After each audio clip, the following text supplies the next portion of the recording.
Published, 16:37 Eastern Standard Time, the 7th of March 2018. Updated, 11:58 Eastern Standard Time, the 8th of March 2018. Lads, as Sir Alex Ferguson famously remarked, it's Tottenham. And we all know what that means. Disappointment. Frustration. Underachievement. Just when it's won, it's lost. Why should this Champions League campaign be any different to some very recent history? Meaning, just as Tottenham's excellent title challenges suffer inexplicable derailments at crucial moments, so a Champions League tie that looked to be well in hand, suddenly reared up and savaged them. From the quarter-finals to the ranks of the also-rans took all of 2 minutes and 49 seconds, and this time there was no heroic fight back. Tottenham were looking good, 1-0 up on the night, 3-2 ahead on aggregate. Son Heung-min had scored his 14th Wembley goal this season, of 16 in total, and all was right in the world. Then it all went a little, as the saying goes, Spursy. Juventus, having barely threatened all night aside from a travesty of a rejected penalty, scored an equalizer. Tottenham were still progressing on away goals though. All they had to do was stay calm and, oh, Juventus scored again. Suddenly a familiar feeling of dread descended. Paulo Dybala proved Juventus' hero as they knocked Tottenham out of the Champions League knockout stages. The Argentine broke Tottenham supporters' hearts on 67 minutes when played through on goal by Gonzalo Higuain and Dybala as his left-footed finish floats over Tottenham goalkeeper Hugo Lloris and into the far corner of the goal, just as it had when title momentum went down the tubes at Upton Park, the year they were supposed to be coming for Leicester. Just as it had when Chelsea scored 4 against them in an FA Cup semi-final here last year. Tottenham play football that should win trophies, without actually winning trophies. Mauricio Pochettino had talked of a Champions League campaign that has got Europe talking about his team, but who remembers the clubs that exits at the first knockout stage? Tottenham put down some markers in the group, sure, but this is where Europe's elite are judged. Can you do it without stabilizers, without a safety net? Juventus had to score 2 away from home in the second half and delivered. Tottenham had to hold a lead, and couldn't. That will be noticed, you can be certain. They went deeper into this tournament under Harry Redknapp, and beat the best team in Italy at this stage, too. It will be argued experience was the key, just as it was when Real Madrid met Paris Saint-Germain.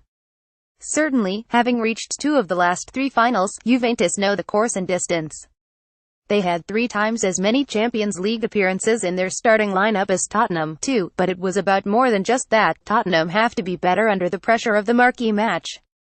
They have to be tight in those moments when the biggest games are decided, certainly if they have ambitions to one day win this tournament, or any tournament really. Under Pochettino, Tottenham manager, left Mauricio Pochettino greets Juventus counterpart Massimiliano Allegri before kick-off. Before the match, everyone inside Wembley paid their respects to Davide Astori, who sadly passed away at the weekend. Juventus fans hold a message reading, Rip Astori, in respect to the Fiorentina captain and Italy international. Tottenham's first real chance of the game came around the 15-minute mark when Dele Alli played Harry Kane center through after Juventus goalkeeper Gianluigi Buffon had come off his line to close down the angle. Kane tried to round the Italy legend. Tottenham's talisman did just that, but was stretching as he tried to fire the ball home into an unguarded net. However, sadly for the majority inside the ground, the angle proved too much for Kane as his effort hit the side netting. The mix of disbelief and frustration was evident on Kane's face. His Spurs miss a glorious chance to take 1-0 lead on the night. By the time the last 16 is reached, the level of the best teams is extraordinary. Tottenham did not defend badly for 90% of the game. They were undone by momentary lapses, missed chances from Son, a split-second loss of focus at the back, but that is how these encounters are decided. Juventus needed 2 goals, got 2 chances, scored them, and went home. Had Tottenham been that clinical in the first half, the tie would have been long over. Son could have been the hero, but he ended up as one of the culprits. He was excellent in the first half, lively, always available, positive and intent as Tottenham tried to be, but with hindsight his wastefulness cost. His first goal could have been his hat-trick with more composure, starting in the 3rd minute when excellent hold-up play from Harry Kane put him through, forcing a fine save from Gianluigi Buffon.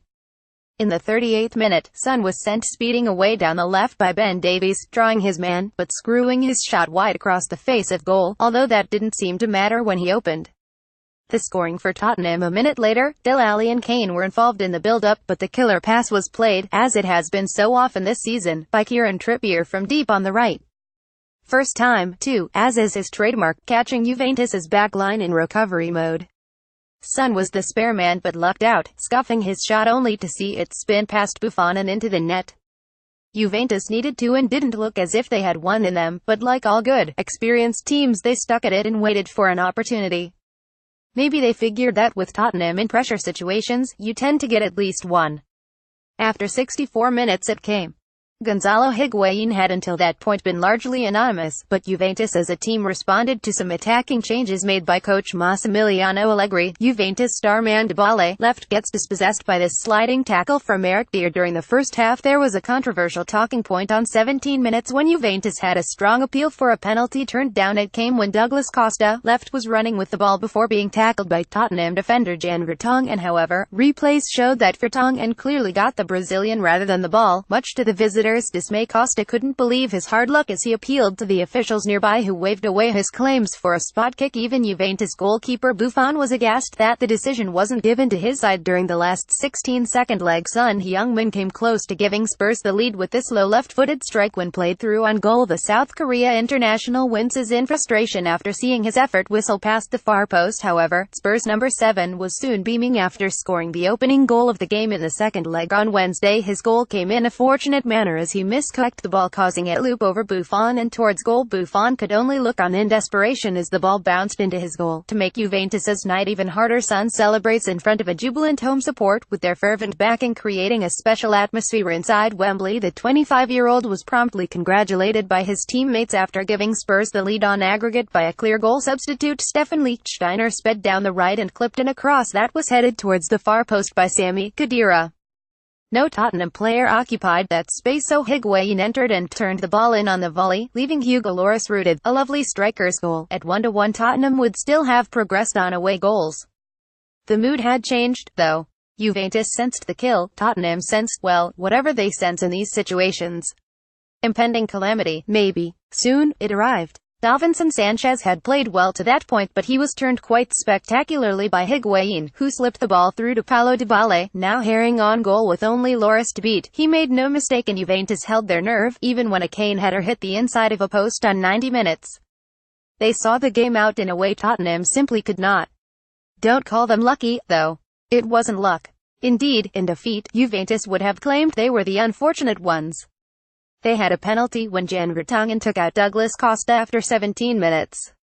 Rock solid, no question. Clear as day to the majority inside the stadium, to the great number at home. Even those listening on the radio knew it was a penalty, given that there cannot have been an observer in the commentary positions who would not have called it immediately. Juve centre-back Giorgio Chiellini was shown a yellow card in the second half for this crude challenge on Dele Alli. Juventus were given a lifeline in the tie when Argentina striker Higuain equalized for the visitors on 64 minutes. The Argentine striker ghosted and unmarked at the back post to prod home a finish past Spurs goalkeeper Hugo Lloris. Vertonghen knew because he is not that good an actor, and his protestations of innocence were hammy and unconvincing.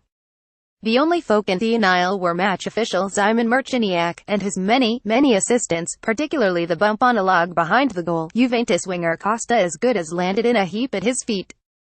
Marciniak waved play on, his little helper stared mutely ahead. Juventus, as one, raged for a UEFA standard additional assistant referee, as the bumps are formally known. To miss this was incredible. Where do they get these people from? Poland, in the case of last night's officials, meaning they won't have had a whole lot of experience in front of 80,000 capacity club crowds, or handling games this fast and technical. Another layer of irony is added by UEFA President Alexander Sefrin's opposition to VAR, claiming, nobody understands it. It could be argued that they understand it better than last night's assistant understood the rules of the game. Costa did not even get a chance to exaggerate his fall. VAR cannot come quickly enough for officials as eagle-eyed as this. Higuain immediately rushed to get the ball out of the back of the net as Juventus went in search of another goal. The 30-year-old roared with delight as the Italian giants gained some belief in this exciting second-leg encounter.